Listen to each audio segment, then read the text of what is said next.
Good afternoon, everyone. Princess Etch here. Today I'm going to teach the basics of drawing a circle on an Etch A Sketch. This is one of my most requested things to teach how to do, so I'm going to begin this by doing a brief demonstration to show you what I'm going to do.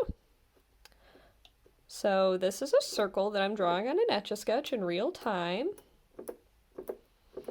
Now, I promise you that I make it look a little easier than it might be to most of you when you're just learning. And here we are. So here's a circle. So I'm going to erase this and start my stylus over here near the center. And the first thing I want to talk about is the knobs on an Etch A Sketch and what they do. So you have little helpful icons above each knob, which helps you to determine what the stylus does when you move it. So this side goes horizontally, or when you turn it counterclockwise or toward the left, it makes it move left, or it makes it move right when you turn it clockwise or toward the right, like so. So then we have the vertical knob here, so that's the right knob, and when you turn it clockwise, it makes the line go upward, or when you turn it clockwise, or counterclockwise, my bad, it makes the line go down.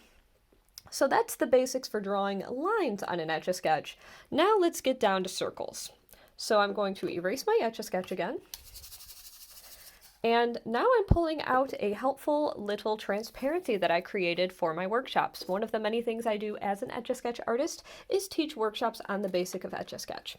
So I have placed this little transparency here, and the bottom three shapes are what I'm planning to focus on today.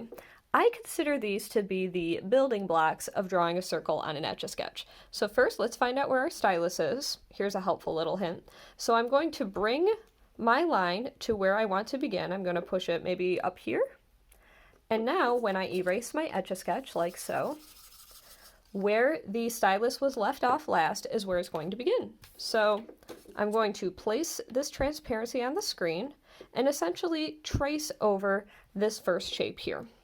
So the first shape that you see on the left, which is kind of a blocky combination between, I'd say, a square and a circle, is designed to get you comfortable with which directions you need to turn the knobs in order to accomplish a circular-like clockwise shape. You can turn the knob in either way. You could have made this clockwise or counterclockwise. It doesn't matter. So the next shape is what I consider to be the missing link. So this stop sign-like shape, or octagon, is really helpful in getting you used to turning both knobs simultaneously. So we need to go up and to the right, which means we need to turn the left knob toward the right, which is this way, and we need to turn the right knob upwards, which is also this way. So we're going to turn both knobs right. And now we're at the horizontal point, which means that we only need to turn the left knob. We're going to turn that right. And I'm going to just offset this a little bit so you can see what I'm doing.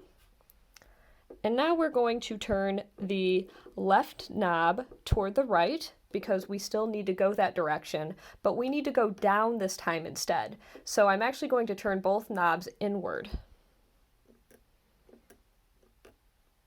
like so. And now we just need to turn the right knob. Now we're going to switch to turning both toward this direction over here.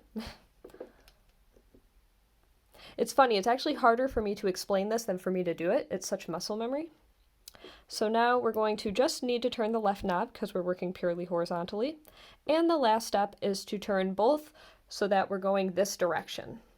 So that means that we need to turn upwards and toward the left. So this one we're turning both outwards, essentially.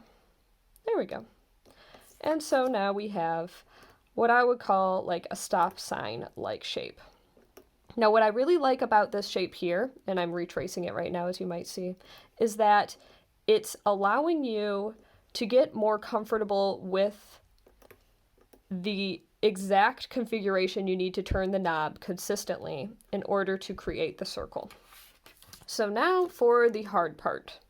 Now this, I'm probably not going to be able to explain as adequately as I possibly can, but A circle is so difficult because you need to be turning both knobs simultaneously in different directions at different points and at different speeds.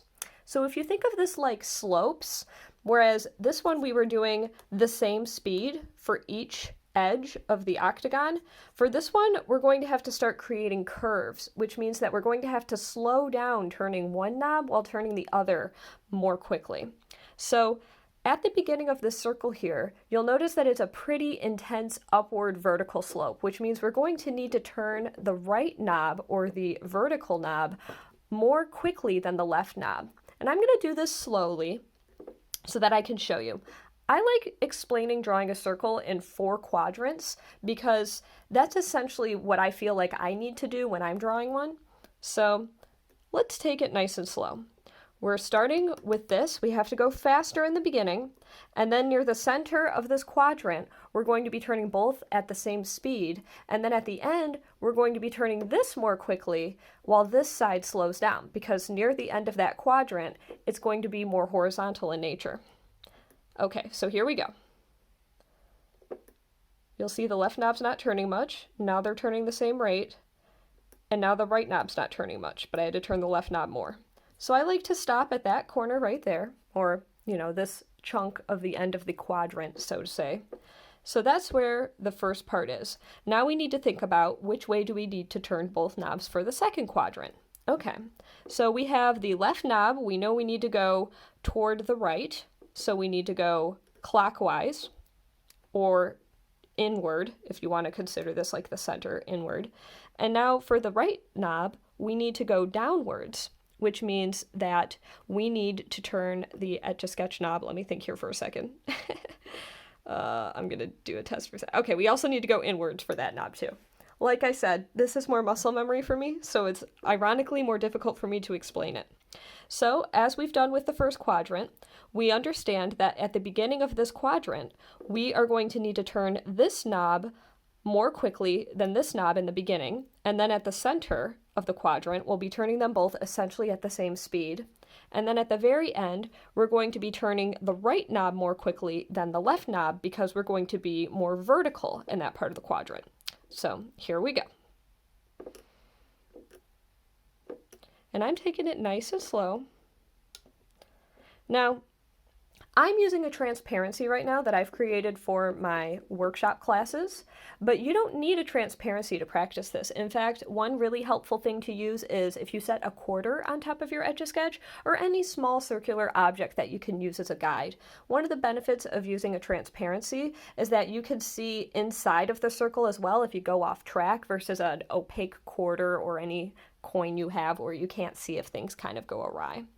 So now that we've finished the second part of the circle, we will now figure out which way do we need to turn both of the knobs for the third part of the circle. Okay, so we know that we need to go toward the left, so we need to turn the left knob this way, and we need to go down more, so we're going to continue turning the right knob this way as well. So, okay. Here we go. I'm going to place this transparency back over here just to keep it kind of consistent. And as you remember, here we go, there's the third quadrant. At the beginning, I had to turn the right knob more quickly because I was going more vertical. And then near the end, I had to turn, did I say left knob there? I meant the right knob more quickly in the beginning and then the left knob more quickly at the end. Whereas in the middle, I was turning both at almost the same exact speed. Okay. So now this might be considered by many to be the most tricky part. We need to connect this to this part. But let's use some logic here to figure out which way we need to turn the knobs for this last part. Okay, so we have the left knob. We know we need to keep going toward the left, so we need to turn it this way. And the right knob, we're now going up, so now we need to turn it this way. There we go, that way. Okay, so at the beginning of this, we're going to need to turn the horizontal knob a little more quickly because we're more flat at the beginning of the circle. And then in the center, we'll be turning both simultaneously at the same speed, roughly. And then at the end, we will be turning the vertical knob more quickly than the horizontal knob. So I'm going to move this out of the way, and let's do it.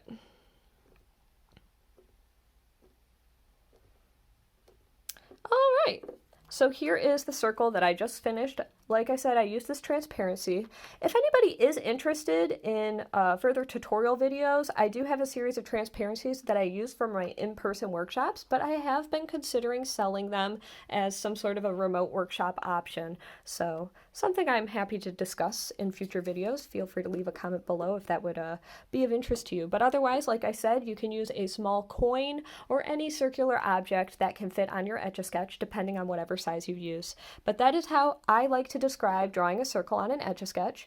Now don't worry if your first circle didn't turn out exactly how you wanted it to be. I promise you that it took me many years to get to where I am as an Etch A Sketch artist. I promise my first circles were very potato-like. So don't stress out if you find that your circles aren't perfect, and practice makes perfect. The more you do this, the better you're going to get. Many people might find that their circles look a little bit more like diamonds for a while. Just remember that when you get to those top, bottom, left, and right regions, that you need to turn the respective knob much more in those areas to help smooth it out. So the more you practice, the better you're going to get, and I hope that this tutorial helps you in learning how to draw a circle. Thank you so much for watching, and I guess stick around for more videos. If you are interested in more tutorials in the future, I would be happy to consider them. So thanks again.